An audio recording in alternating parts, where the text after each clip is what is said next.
할렐루야. 할렐루야. 우리 한 번 더 앞으로 한번 앞뒤로 이렇게 인사하겠습니다. 하나님이 오늘 우리와 함께 하십니다 하고 인사하겠습니다. 하나님이 오늘 우리와 함께 하십니다. 하나님이 오늘 우리와 함께 하십니다. 아멘. 하나님께서 함께 하심을 믿으시지요? 네, 그 하나님 안에서 진정한 자유와 평화를 누리실 주님의 이름으로 축원드립니다. 최근에 제가 어떤 그 소식을 들어보니까 그런 내용을 보니까 이런 내용이 있어요. 지방 있지 않습니까? 우리 몸에 지방, 그죠? 이제 아무래도 살이 쪄서 살 좀 빼라라고 하면 근육을 빼는 게 아니라 대부분 우리의 지방을 좀 빼라라는 그런 말을 많이 쓰잖아요. 그래서 운동을 합니다. 운동을 하고 지방이 이렇게 분해되는 걸 볼 수 있는데, 그럼 여러분 지방이 빠질 때 도대체 어디로 빠질까요? 지방이 어디론가 빠져야 될 거 아니에요. 그래서 많은 사람들이 운동을 열심히 하면 뭐 땀으로 빠져나가나? 혹시 그 뭐 배설물로 빠져나가나? 이렇게 생각을 하는데, 지방이 연소를 하지 않습니까? 우리가 안에 들어가면은 유산소 운동을 하면 연소를 해요. 막 뛰면. 그러면 그 연소된 지방이 우리의 호흡으로 80%가 나간대요. 그러니까 호흡하는 게 상당히 중요한 거예요. 그러니까 이제 막 달리다가 그냥 참고 이렇게 뛰는 사람도 종종 있거든요. 그건 별로 효과적이지 않은 거예요. 그래서 2번 들어 마시고, 코로 2번 들어 마시고, 입으로 2번 내쉬는, 제가 요즘 그렇게 해요. 그래서 자꾸 지방을 이렇게 태워가지고 공기 중에, 호흡 중에서 내보내는 거더라고요. 그게 또 그런 식으로 하는구나 라고 또 생각이 들더라고요. 그러니까 다른 게 아니라 호흡으로 나간다, 밖으로 호흡으로 나간다 라고 보면 되죠. 기도는 우리 영의 호흡입니다. 하나님께서 우리를 끊임없이 기도하라고 하신 이유가 뭐겠습니까? 우리의 군사를 빼는 과정인 거예요. 하나님께서 말씀을 주시고 또 하나님 앞에 기도하고 하나님께 기도를 통해서 우리의 삶 속에 있는 찌꺼기들을 제거하는, 또는 불필요한 요소들을 제거하는, 물론 지방이 일정 부분 있어야 되지만 그 이상으로 지방이 있게 되면은 사람 몸에 문제가 생길 수밖에 없겠죠. 그러니까 결국 사람이 운동을 통해서 지방을 제거하듯이 우리의 호흡이라고 하는 그 기도를 통해서, 또 하나님과의 깊은 교제를 통해서 우리 삶 가운데 있는 군살들, 흔히 말하는 세상적으로 묵혀져 있는 그런 세상의 욕심들을 하나씩 하나씩 내버릴 수 있는 줄로 믿습니다. 그런다고 한다면 기도는 어떻게 보면은 우리를 축적하기 위한 것이라기보다는 오히려 우리의 속을 비우는데 사용하는 게 기도겠죠. 오늘날 우리가 기도를 어떻게 합니까? 하나님 이거 해주세요. 하나님 이거 채워주세요. 하나님 이렇게 해주십시오. 하나님 이게 필요합니다. 대부분 기도의 내용들이 그렇지 않습니까? 근데 원래 기도는 그것을 채우는데 목적으로 하지 않고 오히려 하나님, 내가 주의 일을 감당하기 위해서 내 삶 가운데 이것을 제하기를 원합니다. 내가 주님의 뜻 가운데 살기 위해서 쓸데없는 나의 욕심들을 내려놓기를 원합니다. 주님으로 채워지길 원합니다라는 고백하는 게 이게 기도의 모습 아니겠습니까? 오늘 저와 여러분들이 그러한 기도의 모습으로, 또한 기도하는 삶으로 살아감으로 정말 세상 가운데 군살지지 아니었고 건강한 신앙인으로 살아갈 수 있길 주님의 이름으로 축원드립니다. 여러분, 우리가 기도하면은 생각나는 사람들이 정말 많이 있죠. 우리가 요나 같은 경우도 오늘 성경에 나와 있는 사람도 회개하는 기도를 통해서 하나님께서 그를 다시 살리시는 귀한 역사도 있었고, 다양한 어떤 기도의 복들이 많이 있습니다. 그러나 다시 한번 말씀드리지만 우리에게 가장 필요한 기도는 오늘 하나님께서 나와 함께 해주시고 나의 주인이 되어주시고 하나님을 통해서 내가 움직이게 하여 주시옵소서라는 그 기도가 항상 있어야 될 줄로 믿습니다. 그 하나님과 함께함, 실은 우리가 이미 함께하고 계시지만 인식하지 못하고 자각하지 못하는 것은 그분과 대화하지 못하는 기 때문이에요. 여러분, 함께 살아도, 가족들이 함께 살아도 대화 한 번도 하지 않고 살면 마치 함께 살아도 서로 없는 사람인 것처럼 사는 것 아닙니까? 마찬가지예요. 우리가 기도를 하는 이유가 뭐겠습니까? 내 삶 가운데 하나님이 함께 하시는데 내가 기도를 하지 않는다는 건 그냥 하나님이 계시지만 그냥 나 혼자 사는 것과 똑같은 그런 거예요. 그래서 오늘 저와 여러분들이 하나님과 함께 하고 있다는 그 삶 가운데 기도하면서 그렇게 살아가는 줄로 믿습니다. 아멘. 여러분, 기도의 능력을 믿으십니까? 아멘. 기도하면 반드시 하나님께서 우리의 삶 가운데 하나님의 좋은 것으로 채우시는 귀한 복을 누리게 될 줄로 믿습니다. 아멘. 제가 최근에 그 7호선을 이렇게 탔어요. 차를 몰고 다니니까 지하철 탈 일이 많지가 않은데 최근에 이제 의도적으로 좀 지하철을 타려고 좀 노력을 좀 많이 했던 것 같아요. 자꾸 좀 걸으려고도 좀 하고 이렇게 차를 필요로 하지 않을 때에는 제가 그냥 걸어가려고 했습니다. 차를 이렇게 타는데 7호선을 보니까 이게 언제부터 했는지 모르겠어요. 근데 좀 변화가 생겼어요. 변화가 있었어요. 그러니까 좀 약간 뭐가 생겼냐면은 여러분들 봅시다. 일반적으로 사람들이 딱 타가지고 의자가 비어 있어요. 한 7명 정도 탈 수 있죠. 앉을 수 있는 의자에 제일 먼저 들어서면 사람들이 첫 번째 사람은 어디를 앉을까요? 거의 맨 가에 앉아요. 두 번째 사람은 그 반대편에 앉아요. 그죠? 그래서 세 번째 사람은 언제 앉죠? 예, 가운데 앉아요. 그러니까 서로 멀찍멀찍 떨어지고, 그리고 그 다음부터는 그냥 랜덤이죠. 아무데나 이제 사람들이 가서 그냥 앉는 거예요. 그러니까 사람들은요, 솔직히 좀 이렇게 맨 끝으로 가면은 기댈 수도 있고 자기만의 공간이 생긴 것 같아요. 그리고 요 가운데로 앉는 것도 이 사람들하고 좀 멀리 좀 떨어져가지고 나만의 공간이 있는 것처럼 느껴지는 거예요. 이 공간이 상당히 중요하지 않습니까? 그래서 최대한 요 끝자리에 앉으려고 사람들이 많이 해요. 근데 요즘에 보니까 아시는지 모르지만 봉이 생겼어요. 이렇게 의자들이 이렇게 앉아있으면 의자들 사이에 봉이 이렇게 생겼어요. 사람들이 잡을 수 있는데, 근데 그 봉이 주는 심리적 효과가 엄청나요. 왜냐하면 사람들이 이제 끝에 안 가도 돼요. 봉 옆에 가서 앉으면 돼요.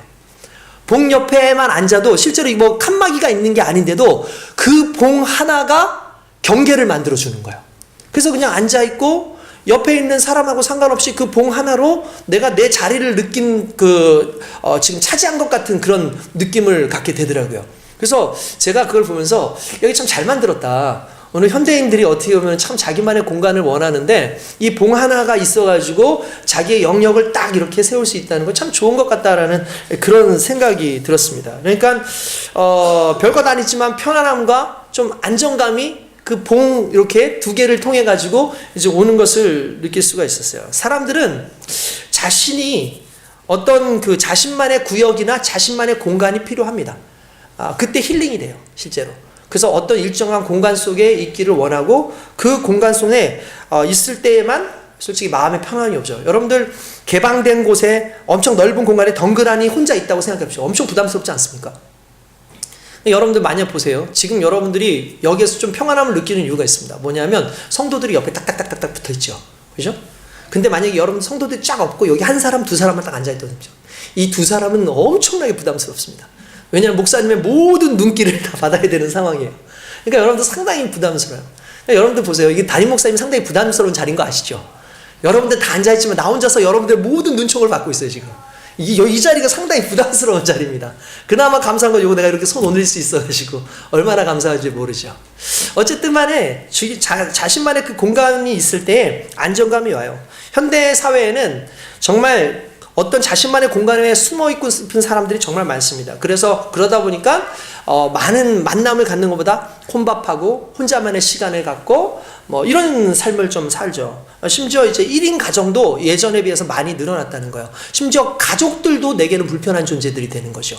그러니까 가족들도 없는 나만의 공간에서 머물고 싶은 그런 마음들이 많이 생겨나고 있다는 거예요. 아무에게도 영향받지 않는 그곳, 정말 숨고 싶은 그곳, 이게 너무나 당연하죠. 또 평안하다라고 느껴진다는 거예요. 그리고 사람들은 그때 그곳에서 긴장이 좀 풀어지고 좀 느슨해지고 마음에 좀 평안을 갖게 됩니다. 솔직히 이건 상당히 참 좋은 부분이에요. 사람들의 심리를 안정시키는 부분에서도 상당히 자기의 공간은 필요로 합니다. 그런데 중요한 것은 아무리 혼자 있고 싶고 아무리 혼자 있어도 실은 우리는 혼자 있지 않아요. 왜냐하면 이미 우리가 신앙적으로 다 알고 있겠지만 우리는 혼자 있는 존재가 아니라 하나님과 함께하는 존재예요. 그러니까 결국은 우리는 혼자서 존재하는 그런 인생이 아니라 하나님이 함께하고 있다라는 것을 우리는 항상 의식적으로 좀 생각할 필요가 있다라는 거죠. 그래서 그런 말을 해야 돼요. 진정한 나는 아무도 없을 때 발견되는 나다. 여러분들이 어떤 인생인지를 알기 위해서는 사람 많이 있을 때를 보면 안 되고 혼자 있는 자기를 봐야 돼요. 여러분들 혼자일 때 뭐 하고 있습니까? 실은 그게 자기인 거예요. 아무도 없는 그 순간에 혼자 있는 나의 그 시간에 내가 하고 있는 행동, 내가 생각하는 것, 내가 꿈꾸는 그것이 결국 난 거예요. 근데 이 모든 것을 사람들은 아무도 모르지만 누구는 알아요? 하나님은 아신다는 사실이죠. 그러니까 그걸 우리가 알아야 되는 거예요. 나 홀로 있어도 결국 내가 항상 하나님 앞에 서 있다라는 그 의식 자체가 실은 나의 삶을 또는 내 의식을 항상 깨우게 하는 그 역할을 한다는 거죠. 오늘 저와 여러분들이 그런 은혜, 그런 상황 속에 있다는 걸 믿으시기 바랍니다. 결국 왜 혼자가 아니냐? 왜 하나님을 피할 수 없느냐? 간단해요. 우리는 하나님 안에 있기 때문에 그렇습니다. 우리는 가끔씩 하나님을 대상화하려고 그래요. 대상화라는 게 뭐죠?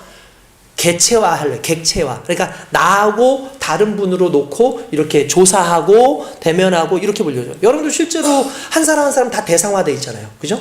내가 우리 아이를 볼 때에도 따로 대상화해서 봐요. 그런 식으로 우리도 하나님을 보려고 하는데 실은 우리는 그렇게 하나님을 볼 수가 없어요. 왜냐하면 우리가 하나님 안에 있기 때문이에요. 그러니까 떨어져 있는 존재라면 그걸 객체화할 수 있고 대상화할 수 있어서 서로 다른 존재로 인식할 수 있는데 우리가 하나님 안에 있기 때문에 하나님을 우리는 대상화할 수가 없는 거예요. 그 말은 무슨 말이냐면 하나님이 나와 함께 하신다는 거죠. 하나님이 우리 안에 거하신다는 것이고 또한 우리가 하나님 안에 거한다는 건 하나님의 생각과 나의 생각이 함께 있을 때 가장 편안함을 느낄 수 있다는 것이고 가장 완벽한 삶을 살 수 있다는 것을 의미하는 겁니다. 그렇기 때문에 이 하나님과 함께하는 그 은혜가 오늘 저와 여러분들에게 있음을 늘 감사할 수 있게 주님의 이름으로 축원드립니다. 그래서 하나님을 떠날 수 없는데 피할 수 없는데 유독 하나님을 피하고 싶을 때가 있어요. 정말 하나님을 떠나고 싶을 때가 있어요. 그게 언제냐면 제가 성경을 보니까 여러 사람들이 나오지만 딱 두 가지로 표현을 할 수 있어요. 첫 번째 뭐냐면 내가 죄를 지었을 때요. 그 대표적인 케이스가 누구죠? 바로 아담과 하와예요. 하나님께서 동산 중앙을 거닐면서 아담과 하와를 찾으십니다. 아담아, 아담아, 너 어디 있니? 아담아 불러봅니다. 근데 아담은 보이지 않고 나무 뒤에서 소리 하나가 들립니다. 하나님, 제가 여기 있습니다. 너 왜 거기 있니? 항상 내가 나오면 항상 뛰어나서 기쁨으로 나를 맞아줬는데 너 왜 거기 있니? 라고 하니까 내가 하나님을 죄를 지어서 부끄러워서 숨었습니다. 라고 이야기를 합니다. 여러분 사람들이 언제 숨냐 하면 숨고 싶어지냐면 죄를 지었을 때요. 우리가 하나님을 왜 자꾸 피하고 싶은 줄 아십니까? 우리의 마음 가운데 하나님에 대한 오해가 하나 있죠. 뭐냐면 심판하시는 하나님, 우리를 징계하시는 하나님에 대한 생각들이 항상 있어요. 그래서 내가 오늘 이 순간에 이 죄를 짓고 나면 하나님께서 나를 징계하실 것이다, 나에게 벌을 주실 것이다 라는 생각이 있죠. 그러니까 근원적으로 가르쳐 준 것이 아닌데도 불구하고 좀 불안함이 생겨요. 우리 아이들한테 뭐 가르쳐 주지도 않았는데 지네가 잘못하면 도망가지 않습니까? 그렇잖아요. 심지어 우리 집에 키우는 개도 엉뚱한 데 가서 이렇게 좀 볼일을 보면은 또 닦아야 되지 않습니까? 그래서 너 일로 와 해가지고 일로 와 하는 순간에 애가 고개를 숙여요. 그리고 눈을 피해요. 그래서 제가 붙잡고 이렇게 쳐다보면 그때는 또 고개를 피해요. 쳐다보고 싶지가 않죠. 마음 가운데 걔도 뭔지는 모르겠지만 자기가 무슨 죄를 지었는지는 모르겠지만 어쨌든 불편한 마음이 있어요. 사람이 하나님을 피하고 싶을 때가 우리의 인생 가운데 죄가 있을 때예요. 여러분들 예배가 싫어져요? 또는 여러분들 삶 가운데 자꾸 어떤 하나님의 사역들을 좀 피하고 싶어요? 제일 먼저 점검해야 되는 것이 내 삶 가운데 하나님으로부터 벌어져 있는 죄의 속성들이 있지 않는가를 좀 살펴볼 필요가 있다는 거예요. 그래서 우리 스스로가 자꾸 하나님을 피하고 싶고 하나님과 멀리하고 싶을 때 실제로 그 사람이 뭐 크게 엄청나게 뭐 문제를 일으킨 것이 아닌데도 불구하고 아무도 모르지만 하나님은 알고 계시기 때문에, 아무도 모르지만 하나님과 나 사이의 관계 속에서 하나님은 나를 아시기 때문에 결국 피하고 싶은 그 하나님의 모습, 하나님의 그 눈길, 얼굴을 우리는 의식할 수밖에 없다라는 거예요. 그래서 자연스럽게 피할 수밖에 없는 그 모습이 나타나는 거죠. 그렇기 때문에 우리의 삶 가운데 그리스도 예수로 말미암아 우리의 죄가 다 씻겨지고 용서함을 받는 그 순간에 우리는 하나님 앞에 담대하게 나아가는 줄 믿습니다. 여러분 오늘도 여러분들이 이 자리에 앉을 수 있는 이유가 뭐겠습니까? 주의 은혜로 앉아있는 거예요. 여러분들 한 주간 살면서 여러분들 죄가 없었습니까?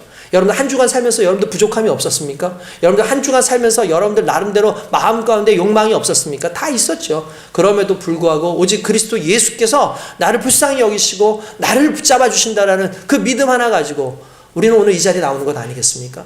오늘 저와 여러분들에게 하나님께서 그 은혜를 주시는 줄 믿습니다. 또한 어떤 사람이 또 하나님을 피하고 싶을까? 어떤 사람이냐면 죄는 짓지 않았는데 하나님의 뜻이 마음에 들지 않아요. 하나님의 계획이 마음에 들지 않아요. 그래서 피하고 싶은 경우가 있어요. 그러니까 하나님께서 시키시고 하나님께서 원하시는 건데 난 내 마음에 들지 않고 이것은 내 뜻이 아닙니다 해서 떠나가고 싶은 그 마음이 생길 때가 있어요. 그게 바로 오늘 성경에 나오는 요나의 모습이라는 거예요. 요나라고 하는 사람들은 특별하게 죄를 지은 사람은 아닙니다. 이 요나는 말 그대로 하나님께서 세우신 선지자입니다.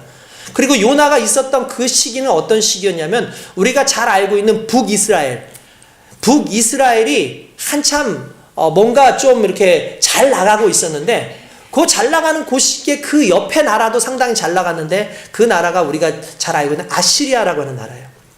아시리아라는 나라가 강성해지고 점점 이 아시리아 나라가 주변 세력들을 다 물리치고 나라를 점령해가는 그 상황 가운데 어쩔 수 없이 이 북이스라엘도 서로 대치할 수밖에 없는 그런 상황 가운데 있었는데 이 북이스라엘의 선지자가 누굽니까? 바로 오늘 성경에 나오는 요나라는 거예요. 그 요나가 볼 때 이 아시리아는 항상 자기가 눈으로 보고 자기가 경험한 그리고 여러 가지 소문 여러 가지로 한만 봐도 그들은 정말 빨리 사라져야 될 존재들이고 그들은 좀 망했으면 좋겠다고 생각하는 그런 존재들이라는 걸 우리 너무나 잘 알죠.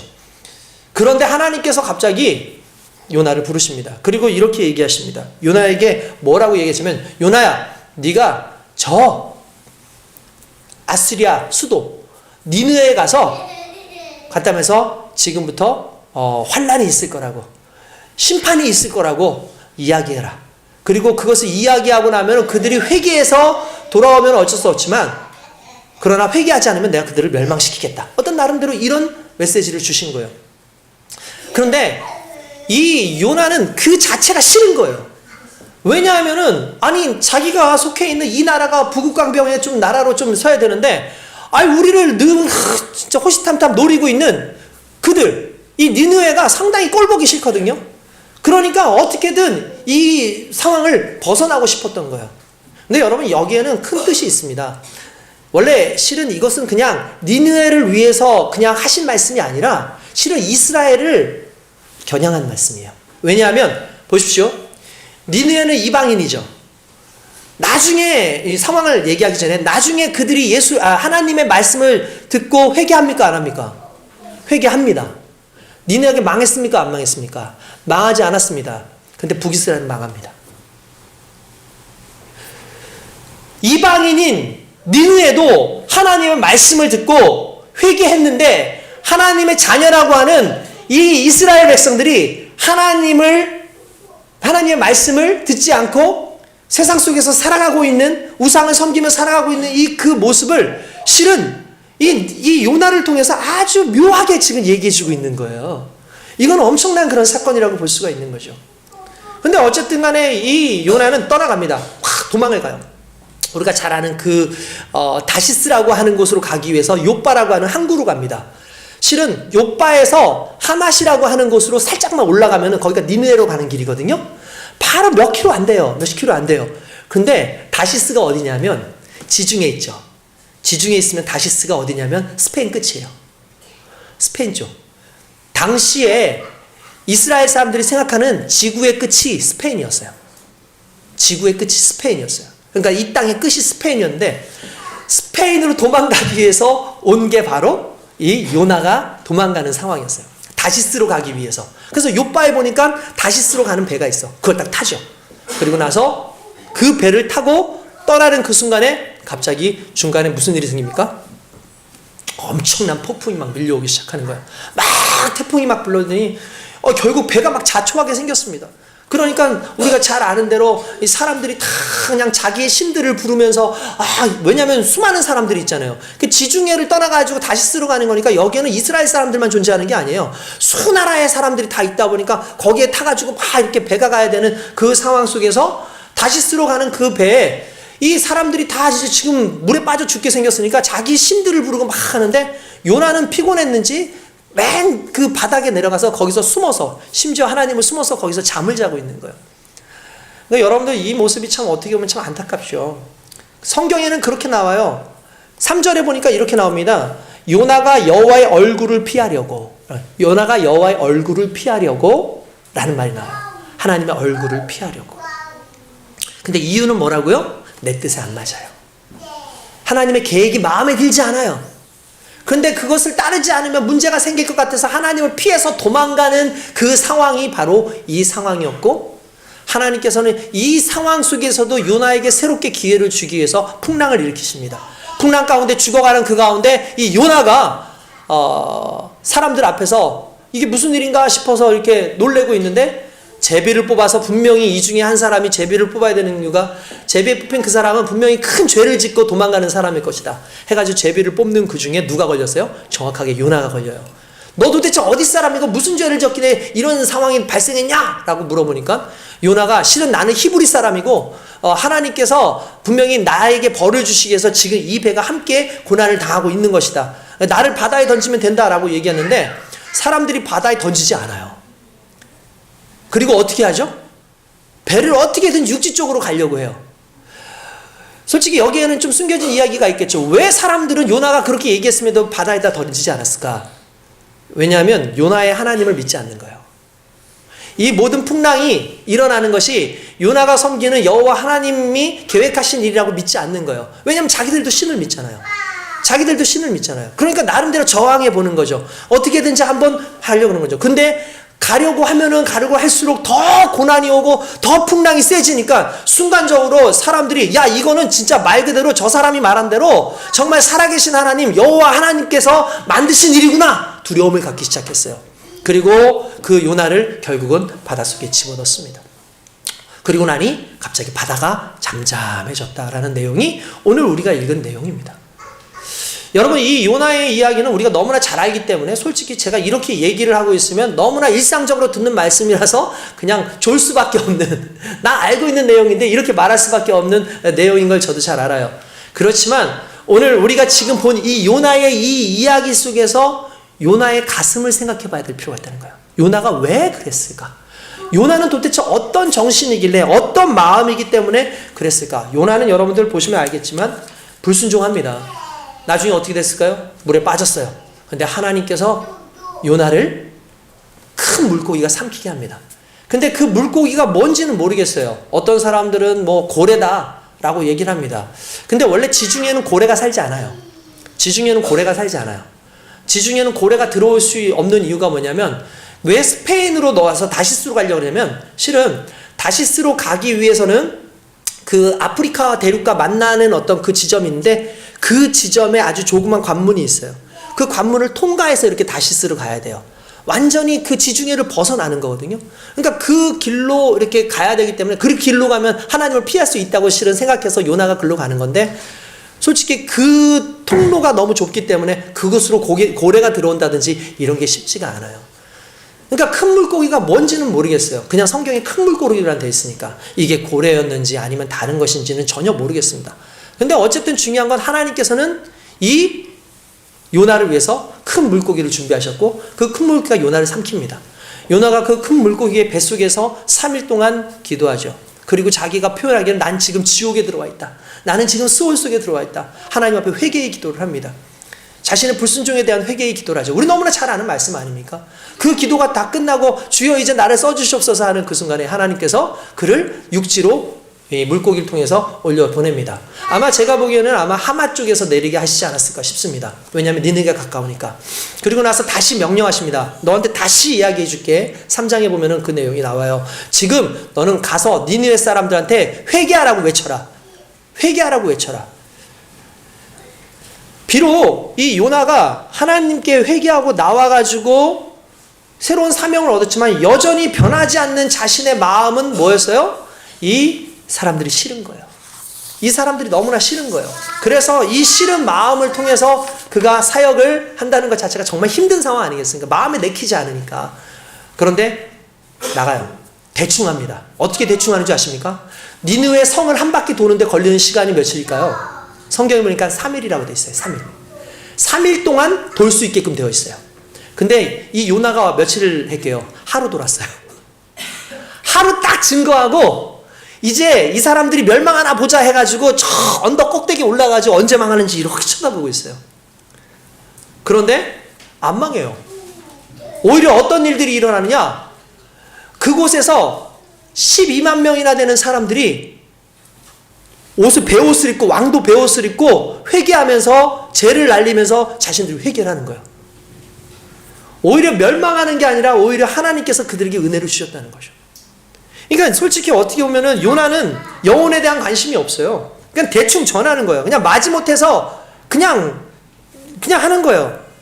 근데 너무 감사하게 어떤 목사님 그 칼럼 보니까 그분 표현이 맞아요. 개떡같이 전해도 찰떡같이 알아들은 거예요. 그러니까 한 사람한테 얘기했는데 이 사람이 동네 처음에서 야 하나님이 이렇게 벌 주신데 야, 이상한 사람이 와가지고 얘기했는데 이거 보통 사람이 얘기한 것 같지가 않아 하면서 갑자기 나라 전체가 다 그냥 하나님을 믿고 그냥 회개하는 그 상황이 발생을 한 겁니다. 여러분 도시 전체가 완전히 변화된 거죠. 여러분 이런 모습을 보면은 일단은 한 가지 확실한 건 결과는 하나님의 몫이에요. 결과는 하나님의 몫이에요. 우리는 결과를 만들어낼 수 있는 그런 방법이 없습니다. 왠지 아십니까? 부흥의 원인은 요나가 아니라 하나님의 은혜였던 거예요. 아멘. 할렐루야. 아멘. 이게 우리에게 너무나 중요한 요소예요. 우리가 사역을 제대로 못해요. 우리가 하나님 앞에 제대로 쓰임받지 못할 때가 많아요. 그러면 인과응보의 원리에 의해서 원인과 결과에서 내가 못했으니까 결과도 이럴 것이다 라고 생각을 하는데 우리가 잊고 있는 게 있어요. 우리는 하나님과 함께 한다는 사실이에요. 하나님과 함께함으로 말미암아 하나님의 계획 속에 있는 것 하나만으로도 하나님이 일하시는 거예요. 나는 분명히 대충 했고 어떻게 보면 나는 정말 잘 못했는데 그럼에도 불구하고 나와 함께 하시는 하나님이 내 삶 가운데 그 뜻을 이루기 위해서 조금 사용했지만 조금밖에 순종하지 않았지만 그럼에도 불구하고 하나님의 뜻을 이루기 위해 은혜 가운데서 우리를 이끄시고 보호하시고 하나님의 놀라운 은혜로 결과를 만들어내신다는 사실 앞에서 오늘 저와 여러분들이 감사해야 될 것은 하나님 내 노력보다 내 뜻보다 내 생각보다 더 크신 하나님의 그 은혜와 그 하나님의 손길에 감사드립니다 하면서 오늘 저와 여러분들이 영광을 돌려야 될 줄로 믿습니다. 여러분 그것이 너무나 중요한 부분입니다. 하나님께서 솔직히 이 과정에 대한 부분을 이야기할 때 우리가 깨달아야 되는 게 뭐냐면 하나님은 이 과정의 부분을 결과보다 더 귀하게 보시는 하나님이에요. 제가 여러분한테 항상 얘기하잖아요. 우리가 오늘 분노하는 이유는 이걸 과정이라고 보지 않고 결과라고 생각하기 때문이에요. 우리가 분노하고 화나는 이유는 지금 이 순간에 내가 순종하지 않는 이유는 이걸 통해서 결과가 만들어질 거라고 생각하기 때문인데 그렇지 않습니다. 하나님께서는 항상 과정 속에서 우리와 함께 하시기를 원하고 그 결과에 대해서는 생각하지 마. 왜냐하면 결과는 내 몫이야. 열매를 맺게 하는 건 내 몫이니까 뿌리는 건 네가 해. 키우는 건 네가 해도 돼. 그러나 그 열매는 내가 맺게 할 테니까 너는 신경 쓰지 마 라고 말씀하시는 게 하나님이시죠. 할렐루야. 그렇습니다. 결과는 과정을 다 설명할 수가 없습니다. 그렇기 때문에 우리가 종종 그런 생각하잖아요. 아 요나처럼 그런 위대한 선지자가 되고 싶다. 바울처럼 위대한 사도가 되고 싶다. 여러분 그런 말 할 필요가 없습니다. 왜냐하면 그 사람들 때문에 변한 게 아니라 하나님이 그 사람들과 함께 했기 때문에 나타나는 역사인 거예요. 그 하나님과 함께하는 그것이 과정이에요. 그러니까 여러분들 오늘 우리가 살아가는 게 뭐예요? 과정의 삶을 사는 거예요. 이 과정 하나하나가 너무나 귀하고 너무나 복되다라는 사실을 여러분들 알아야 된다는 사실이죠. 결과 좋다고 모든 조육 사역자가 아닌 거예요. 예? 결과가 나빠도 좋은 사역자가 있을 수 있고 결과가 좋아도 이렇게 요나처럼 불순종했던 그런 선지자들도 있어요. 그러니까 모든 결과의 부분을 사람에게 자꾸 초점을 맞추면 안 되는 거예요. 누구에게 초점을 맞춰야 되는 거예요? 나와 지금과 함께 하시는 하나님. 흔히 말하는 피할 수 없는 그 하나님. 내 삶 가운데 피해지지 않는 그 하나님이 오늘 나와 함께 한다라는 그 사실이 얼마나 귀한지를 알아야 됩니다. 그러니까 자꾸 사람을 영웅 만들지 말고 오직 예수님만 바라봐야 돼요. 아, 난 저 사람처럼 신앙생활 해야지. 저 사람처럼 살아야지. 아니요. 오늘 내게 가장 중요한 건 지금 나와 함께 하시는 하나님의 뜻을 따라 살아야지가 맞는 거라는 거죠. 그러니까 요나에게 요청하신 것이 어떻게 보면은 결과를 말한 게 아니에요. 근데 요나는 알았어요. 뭐 하나를 아냐면 자기가 개떡같이 얘기해도 실은 하나님의 계획이라면 그들이 반드시 구원받을 거라는 걸 실은 다 알고 있었을 거예요. 그래서 떠난 거예요. 그래서 아예 그냥 시도조차 안 하려고 떠난 거였어요. 그러나 하나님의 그 계획은 결국 요나를 회개케 하고 요나로 하여금 하나님의 은혜 가운데 거하게 하는 줄로 믿습니다. 여러분 그렇습니다. 여러분 북한 지하교회를 한번 보십시오. 무슨 결과가 좋습니까? 결과가 좋은 게 지금 있습니까? 하나도 없잖아요. 열매도 없어요. 결과도 없어요. 그런데 거기는 진짜가 있어요. 진짜 죽음을 무릅쓰고 믿음을 지키는 사람들이 있어요. 결과로 따진다면 우리 남한의 교회가 더 결과가 좋지 않나요? 근데 오히려 하나님 앞에 더 책망의 대상이 되어버렸죠.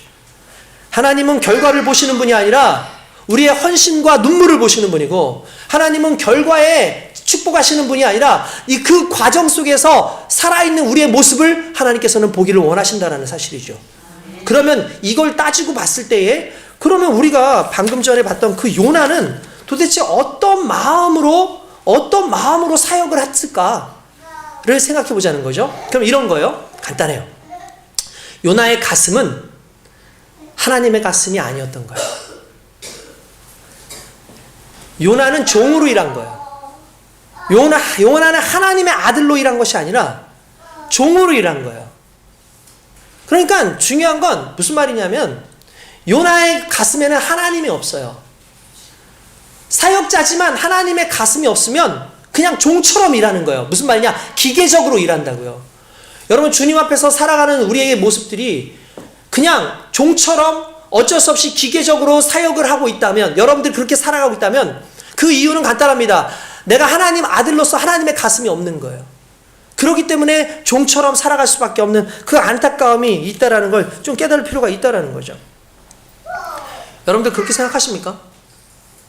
여러분들 삶 속에서, 아니 여러분들의 신앙생활 속에서 여러분들은 어떤 모습으로 신앙생활하고 어떤 사역자처럼 사명자처럼 살아가고 있습니까? 저는 저희 후배 목사님이 잘 아는 목사님이에요. 제가 이름 말하면. 요즘에 보니까 이제 릴스 이런 스토리 같은 거를 올리시더라고요. 그리고 이제 저도 이제 우리 정모 형제랑 전에 무슨 얘기를 하면서 정모 형제하고 얘기를 하다가 제가 설교를 한 걸 좀 이렇게 좀 잘라가지고 이렇게 좀 이렇게 릴스처럼 이렇게 이제 스토리로 이렇게 좀 올리면은 좋지 않겠냐라는 그런 얘기를 서로 하다가 보니까 제 설교는 그렇게 끊기가 쉽지가 않다라는 그런 얘기를 했던 것 같아요. 제 설교가 그렇게 끊기가 쉽지가 않다. 그러니까 여러분도 아시지만 제가 스토리텔링이잖아요. 그러니까 일반적인 목사님들의 설교는 1대지, 뭐 첫 번째, 두 번째, 세 번째 이렇게 얘기하는데, 저는 첫 번째, 두 번째, 세 번째 아니고 자 불러 가자 해가지고 그냥 달려가잖아요. 그래서 이 흐름을 타고 들어오면 이해가 되어지고 좋고, 이 흐름을 못 타오면 졸고 있고, 이 상황이 제 설교의 특징인데, 근데 그분은 보니까 딱 명확하게 자기가 포인트를 하나씩 찍어가지고 설교를 하시더라고요. 그 포인트에 딱 있는 거 한 몇 분 정도 이렇게 딱 해요. 근데 그게 오늘 현대 사회에서는 의외로 사람들한테 짧게 이렇게 인사이트를 주는 게 있는 것 같다라는 생각이 들어요. 그래서 제가 그분이 올린 거 한번 딱 봤어요. 근데 참 우리 후배 목사님은 참 훌륭하시고 이 얘기를 참 너무 잘 찍어서 얘기했다라는 부분이 있었어요. 그러니까 그분이 결과는 이거예요. 뭐냐면 우리가 하나님의 사람들이지만 하나님의 아들로서 살지 않고 그냥 종으로서 살아간다. 근데 그게 언제 드러냐면 우리 예배 때 드러나고, 우리의 지금 현실의 삶 속에서도 하나님을 대하는 태도에서 드러난다는 거예요. 그 내용이 뭔가 하니까 이런 거죠. 제가 보니까 이런 거예요. 용서에 대해서 이야기를 짧게 뭐 이렇게 얘기를 하시대요. 용서에 대해서 이야기하는 게 뭐냐면, 많은 사람들이 교회 오면 좀 용서를 좀 많이 해야 될 거 아니냐, 우리 믿는 사람들끼리는 좀 용서를 많이 해야 될 거 아니냐라는 얘기를 하는 거예요. 그런데 다른 사람들에는 용서를 말하지 않으면서 특별히 믿는 사람들끼리는 서로 용서에 대해서 이야기를 많이 하는데, 그건 좋은데 문제는 뭐냐면, 교회 안에서 일어나는 모든 일들에 대해서도 용서라는 단어를 너무나 당연하게 쓴다라는 거예요. 이게 무슨 말이냐면은 이런 거예요. 오늘 여러분들 가슴 아프지만 지각하신 분들 있죠? 자, 오늘 여러분들 분명히 준비되지 않은 모습으로 분명히 오신 분들이 있어요.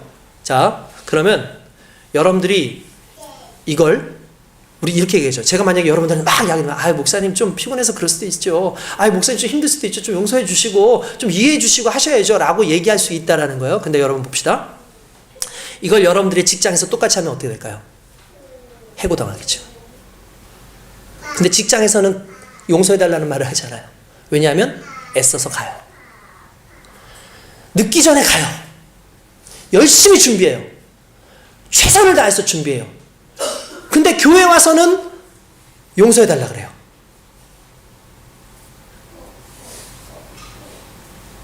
여러분 어떻게 생각하세요? 말라기에 보면 이런 내용이 나와요. 말라기에서 보면 어떻게 하냐면, 너희가 하나님께 예물을 드리는데 너희 예물이 어떻냐 하면은 너희의 예물이 저는 소를 흔히 말하는 그 다리가 다치고 좀 부정하고 제대로 되지 않은 그러한 제물들을 잡아서 나에게 드리는도다. 너희가 오늘 이것을 가지고 너희의 총독에게 가져다 줘봐라. 뭐라 그럴지 이렇게 나와요.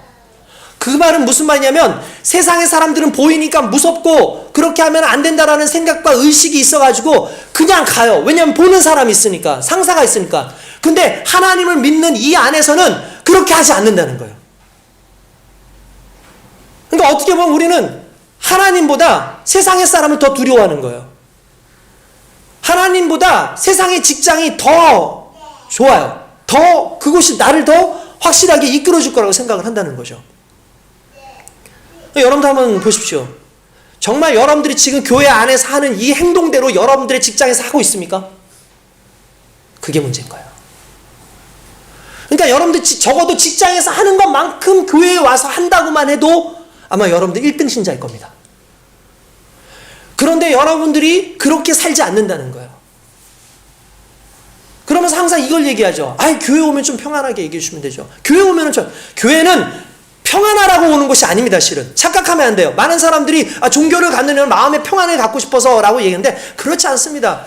교회는 살아계신 하나님 앞에 나오는 거죠. 교회는 살아계신 그 하나님 앞에서 새로운 힘을 얻는 것이죠. 교회는 내가 그냥 편안하게 앉아가지고 쉬려고 오는 것이 아니라 하나님의 사명자로서, 사역자로서 새로운 힘을 공급받고 세상 속에서 능력 있게 살아갈 수 있도록 그렇게 공급받는 것이 교회라는 거예요. 그러면은 적어도 우리의 마음 가운데 마음이 달라야 되죠. 주님을 향한 마음이 달라야 되고 교회를 오는 내용 자체가 달라야 돼요. 오늘 저와 여러분들이 정신 좀 바짝 차렸으면 좋겠습니다. 왜 세상적으로는 열심히 하면서 교회에서는 오히려 그렇게 느슨하게 살아가는가? 이걸 그 목사님 그렇게 얘기하더라고요. 아들로서 살지 않고 종으로서 살기 때문에. 아버지가 뭘 기뻐하는지를 종들은 신경 안 써도 아들은 신경 써요. 다른 사람들은 신경 안 쓰는데 아들은 아유 우리 아버지가 저렇게 하시니까 좀 신경 좀 써야겠다라고 생각해요. 마찬가지라는 거죠. 우리가 세상 살면서 그 아버지의 가슴을 알아야 되는 거예요. 이 요나 같은 경우가 바로 그런 거죠. 요나가 하나님 아들의 가슴을 가지고 있다면 하나님이 사랑하는 게 뭔지를 알아요. 그가 이렇게 기다리는 중에 이렇게 움막 같은 거 하나를 만들었습니다. 근데 하나님께서 그 하룻밤 사이에 거기다가 박넝쿨들을 막 만들어줬어요. 거기가 얼마나 뜨겁습니까? 땡볕인데 박넝쿨이 있으니까 얼마나 시원해요. 야, 시원해서 살겠다. 와, 이 박넝쿨이 이렇게 나를 감싸주네. 야, 신난다 하고 있는데 갑자기 동풍이 확 불면서 뜨거운 바람이 부니까 이 박넝쿨이 다 타가지고 그냥 바스러져 버렸어요. 그러니까 햇볕이 막 오니까 얼마나 괴롭겠습니까? 안 그래도 물고기 뱃속에 들어나왔으니 그 산이라든지 이런 거에 머리 다 빠졌을 거 아니에요. 그것 때문에 막 따갑고 힘들 텐데 햇볕이 오니까 막 괴로워가지고 아우 하나님 나를 죽여주십시오. 이 박넝쿨을 왜 없애십니까? 그러니까 하나님께서 야 하룻밤에 나타나서 너를 잠깐 시원하게 했던 그 박넝쿨이 지금 사라진 것만으로도 너 이렇게 분노하는데 너 너무 속상하는데 여기는 좌우를 분별하지 못하는 그 12만 명의 어마어마한 인생들이 여기 있다는 걸 왜 모르니? 이게 내 가슴이야. 너가 적어도 사역자라면 내 가슴을 가지고 살아야 되는 건 아니냐라는 거죠. 여러분 어떤 상황에 우리가 왜 과정을 잘 움직일 수 있는 줄 아십니까? 우리의 마음이 하나님 아들의 마음이면은 이 과정을 온전히 갈 수 있어요. 결과와 상관없이 하나님이 무엇을 원하는지 알기 때문에. 그렇게 살지 않는 저와 여러분들이라는 것이 너무나 가슴 아프다는 걸 오늘 저와 여러분들이 알아야 되지 않겠습니까? 늘 결과에 매여있는 인생으로 살 필요 없습니다. 이 과정 하나하나 하나님의 가슴을 알고 달려가는 그 하나하나가 정말 중요해요. 다르게 말하면은 지금 당장에 내 눈앞에 뭔가 보이지 않고 내가 지금 뭐 대단한 거 잡지 않았어도 하나님 내가요 대학 가면은 하나님 앞에 잘할게요. 하나님 내가 돈 많이 벌면 하나님께 헌신 많이 할게요. 하나님 내가 더 잘 되면 하나님께 잘해. 여러분 이딴 말 하지 마십시오. 하나님이 원하시는 건 그게 아니에요. 제가 축구 감독으로 있다 보니까 축구 용어 중에 이런 게 있습니다. 오프 더 볼이라는 말이 있어요. 여러분 오프 더 볼이 무슨 뜻인지 아십니까? 뭐 처음 들어보신 분들 많을 거예요. 오프 더 볼은 말 그대로 공을 가지고 있지 않다라는 뜻을 말하는 거예요. 공을 가지고 있지 않을 때. 여러분 한 가지 문제 내볼게요. 축구 경기가 몇 분이죠? 네? 45분을 2번 해야죠. 전반 45분, 그러니까 90분이에요.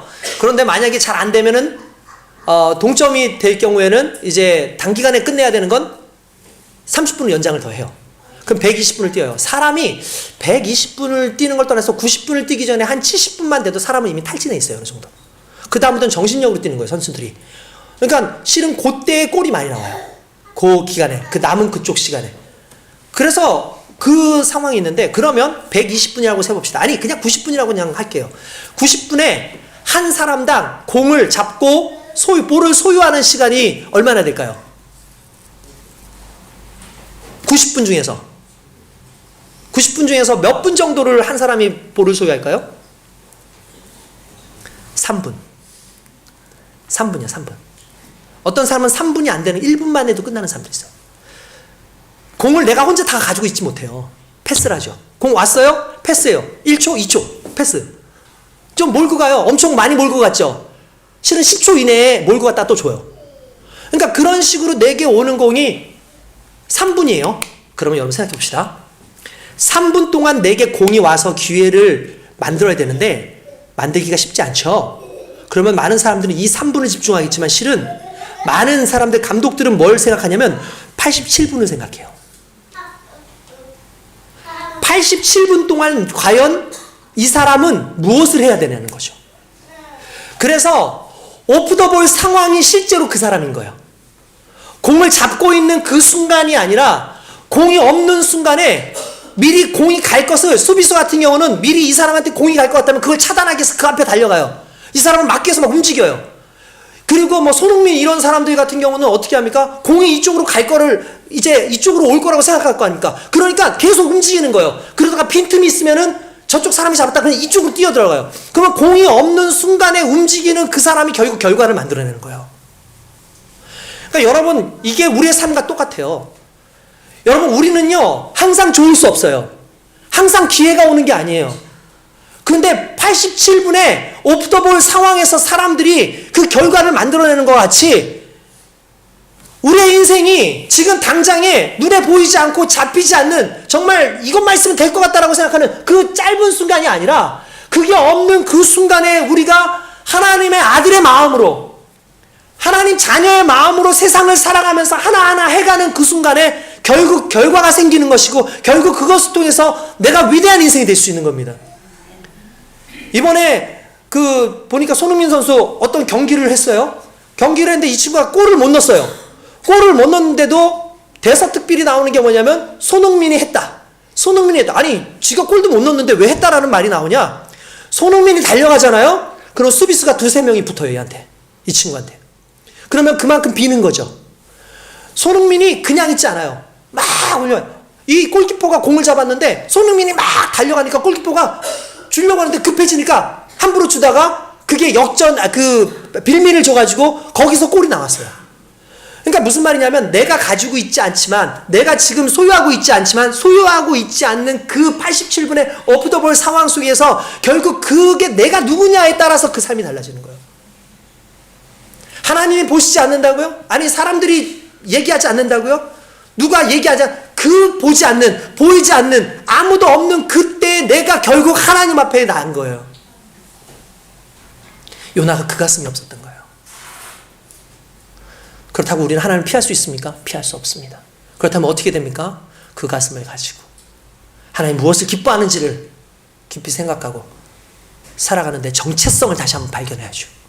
아, 나는 하나님이 종으로 부른 게 아니라 하나님의 자녀로 부르셨구나. 그렇다면 자녀는 누구의 가슴을 읽어야 되느냐? 아버지의 가슴을 읽어야 되는 거거든요. 오늘 요나에게 그러한 것을 요구하고 있는 줄 믿습니다. 우리 당장에 손에 잡히지 않아도, 당장 내가 무언가 되지 않았어도 지금 이 순간을 헛되이 보내지 맙시다. 이 순간순간 하나님의 영광을 위해서, 하나님이 내게 맡겨주신 것을 감당하기 위해서 움직이고 기도하고 말씀으로 하나님의 가슴으로 살아가는 저와 여러분 되시길 주님의 이름으로 축원드립니다. 기도하겠습니다.